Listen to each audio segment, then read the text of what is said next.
سرکار صلی اللہ علیہ وسلم کو کوہ طور کے پاس، تو وہاں بھی 2 رکعت نماز حضور کو پڑھنے کے لیے جبریل نے کہا، حضور اترے 2 رکعت نماز پڑھی. کہا یا رسول اللہ جانتے ہی کون سی جگہ ہے؟ کہا جبریل کون سی جگہ ہے؟ کہا یا رسول اللہ یہ جگہ وہ جہاں حضرت موسیٰ نے اللہ سے بات کی تھی، کوہ طور، طور سینا جس کو کہتے ہیں. اچھا یہاں بھی 2 رکعت نماز پڑھی. آگے بڑھے اور بیت المقدس جب پہنچے میرے آقا، تو جہاں پر بیت اللحم ہے، جہاں حضرت عیسیٰ پیغمبر پیدا ہوئے تھے، وہاں پہ جبریل نے کہا حضور یہاں 2 رکعت نماز پڑھیے. سرکار نے نماز پڑھی. آقا علیہ السلام سے جبریل نے پوچھا سرکار جانتی ہے کون سی جگہ ہے؟ کہا جبریل کون سی جگہ ہے؟ کہا یہاں پر حضرت عیسیٰ پیدا ہوئے. اس کے بعد بیت المقدس میں سرکار انٹر ہوئے. جبریل نے حضور کا براق پکڑا اور پکڑنے کے بعد اس جگہ باندھا جہاں پر نبیوں کے گھوڑے باندھے جاتے. پھر اس کے بعد جبریل اس براق کو وہاں سے کھول کر کے لائے بیت المقدس کے اندر، اور اپنی انگلی سے ایک جگہ پر ہول کیا، سوراخ بنایا، اور اس سوراخ کے ساتھ جبریل نے براق کو باندھا. حضور اندر تشریف لے گئے بیت المقدس میں، اور سارے انبیاء آدم پیغمبر سے لے کے عیسیٰ علیہ السلام تک سب موجود ہیں انتظار میں استقبال کرنے کے لیے.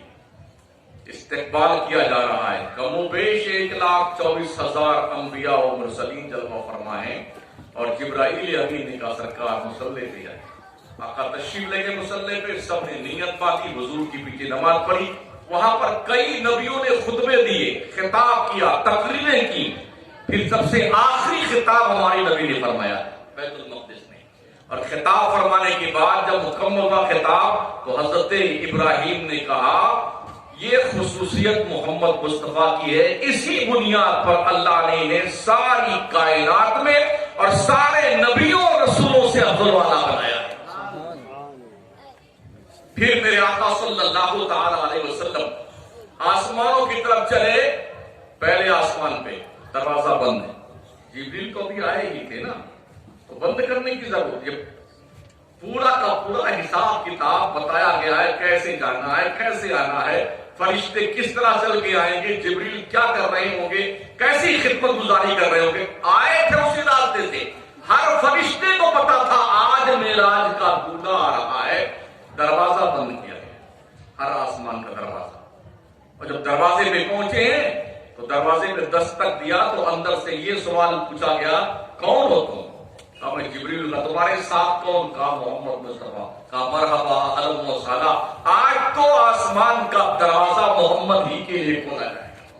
اس طرح سے 7 دروازوں کو عبور کرتے ہوئے 7 آسمانوں کو آقا گئے، اور ہر آسمان پر کئی نبیوں سے ملاقاتیں ہوئی، شرف لقاء حاصل رہا، کیفیتیں ہوئی، سب نے استقبال کیا. 7 آسمانوں کو عبور کرنے کے بعد حضور صلی اللہ تعالی علیہ وسلم سدرہ تک پہنچے. اور سدرہ تک پہنچنے کے بعد جب جبریل نے آگے جانے سے کہا تو حضور اب آگے تو ہم نہیں جائیں گے، یہاں سے آگے تو آپ ہی جائیے. اب بیچ میں راستہ چھوڑ کر کے سائڈ میں ہو گئے. کیوں نہیں گئے جبریل آگے؟ جب تک بشریت کا لباس تھا میرے نبی پر تب تک جبریل ساتھ تھے. جب تک ملکوتیت کا لباس تھا میرے نبی پر جبریل ساتھ تھے. اور جب حقیقت محمدی کی جلوہ گری اجاگر ہونے والی تھی تو جبریل نے کہا نہیں سرکار آپ جائیں، اگر یک سرے ہوئے برترم پرم فروغ تجلہ بسوزت پرم. اس کو اعلیٰ حضرت سرکار کی حقیقت محمدی کا اظہار ہونے والا تھا، نبی کی حقیقت باشناس ہونے والی تھی. تو تجلی ربانی تو الگ رہی، تجلی ذات مصطفیٰ کی بنیاد پر جبریل کے پر جل کے خاک میرے نبی اکیلے تشریف لے گئے. سدرا سے جانتے ہو کون سواری تھی؟ دیباؤ حریر سے زیادہ نرم و نازک رف کا ایک لباس تھا. سواری کا انتظام کیا گیا. گھوڑا آتی نہیں تو ہوتے، یہ براق بھی چھوڑ دیا سدرا پہ. آگے رف آیا، ایک بستر آیا، بچھونا. میرے نبی اس بچھونے پہ بیٹھے اور پرواز کرتے چلے گئے. باتیں تو بہت ساری ہوئی، علماء سے سنائی کہ آپ نے. حضرت نے فرمایا تھا تھوڑا معراج کی رات ہے تو معراج کے بارے میں کچھ بات ہونی چاہیے. یہ میں آپ کو نشاندہی کر رہا ہوں اور یاد کروا رہا ہوں، کیونکہ ہمارے زمانے میں معراج نہیں ہوئی تھی. 1400 سال پہلے ہوئی ہے، اتنے زمانے سے لوگ سنتے چلے آ رہے ہیں، ایک ایک لفظ لوگوں کو تقریباً یاد ہوتا ہے، بس صرف یاد دہانی حصول برکت کے لیے، ورنہ میرا جو عنوان ہوتا ہے وہ قوم کو ڈنڈا مارنے کا ہوتا ہے، لاٹھیاں پیٹتا ہوں میں قوم کو، ہاں وہ میرا کام ہوتا ہے، یہ میری تقریر ہوتی ہے۔ تو سرکار صلی اللہ تعالی علیہ وسلم رف پہ بیٹھ کر کے قرب مولا میں گئے۔ اب قرب مولا میں جب سرکار پہنچے، یہاں سے توجہ کیجیے آپ، ہمارے حضور کو سیر کروائی گئی ہے۔ ایک ہوتا ہے کہ آدمی سفر پہ جائے اور ایک ہوتا ہے آدمی کو سیر کرائی جائے، دونوں بڑا فرق ہے۔ سفر پہ جانے والا آدمی اپنے سفر کا دھیان رکھتا ہے اور جہاں جانا ہے اس منزل کا دھیان رکھتا ہے، اور جو سیر کرنے نکلتا ہے، جب وہ نکلتا ہے نا، ادھر بھی دیکھتا ہے، ادھر بھی دیکھتا ہے، آگے دیکھتا ہے، پیچھے دیکھتا ہے، سب دیکھتا ہے، جائزہ لیتا جاتا ہے، اور اس کے ساتھ اگر کوئی گائیڈ بھی ہونا تو گائیڈ جہاں جہاں چاہتا کیا کیا دکھاتا۔ میں جب پہلی بار آگرہ تاج محل دیکھنے گیا تو وہاں بھی گائیڈ ملا، فتح پور سیکری کا قلعہ دیکھنے گیا، وہاں بھی گائیڈ ساتھ میں تھا، تو اس نے ایک ایک چیز دکھا، یہ فلاں ہے، یہ فلاں ہے، یہ فلاں ہے، یہ۔ اگر میں اکیلے جاتا تو مجھے پتا نہیں ہوتا کیا کیا ہے، اور جب مجھے گائیڈ مل گیا تو گائیڈ کی ذمہ داری ہے سب دکھانا ہے۔ تو نبی سیر کرنے گئے ہیں، سیر رب نے کرائی ہے، اللہ نے پروٹوکول رکھا ہے، ساتھ میں گائیڈ بھی جبریل باضابطہ طور پر ایک ایک سیر کروانا، کس لیے؟ لِنُرِيَهُ مِنْ آیَاتِنَا، ہم نے سیر مصطفیٰ کو اس لیے کروائی ہے تاکہ اپنی نشانیوں کی زیارت نبی کو کروا دیں۔ جبریل نے ایک ایک چیز حضور کو دکھائی، یہ دیکھیے، یہ دیکھیے، یہ جنت، یہ دوزخ، یہ حور، یہ غلما، یہ قصور، یہ جنت کے در و دیوار، یہ کھمبے، یہ پیڑ اور یہ پیڑوں کے پتیاں، یہ محراب، یہ منبر، سب جبریل بتاتے رہے، دکھاتے رہے۔ کیوں دکھاتے رہے؟ حضور اسی جنت کا تو وعدہ کرتے رہے تھے امت سے، اگر تم اللہ کی بات مانو گے، میرا حق پہچانو گے، کلمہ پڑھو گے، اچھے کام کرو گے، جنت میں جاؤ گے، تو مصطفیٰ اور جنت دیکھ کے جا، جہنم بھی دیکھ کے جا، تاکہ امت کو بتانے کے لیے یہ بھی ضروری ہے، مصطفیٰ تم نے جنت دیکھ لی، اب یقین کے ساتھ، عین الیقین، حق الیقین کے ساتھ میرے بندوں کو بتانا کہ جنت ایسی ہے اور جہنم ایسی۔ پیغمبر نے وہ ساری چیزیں دیکھی، اس پروٹوکول کے ساتھ جبریل نے ساری کی ساری چیزوں کی زیارت کروائی، تعارف کروایا، نبیوں سے انٹروڈکشن کروایا، یہ موسیٰ پیغمبر، یہ عیسیٰ پیغمبر، یہ یحییٰ پیغمبر، یہ ابراہیم پیغمبر، یہ آدم پیغمبر، یہ فلاں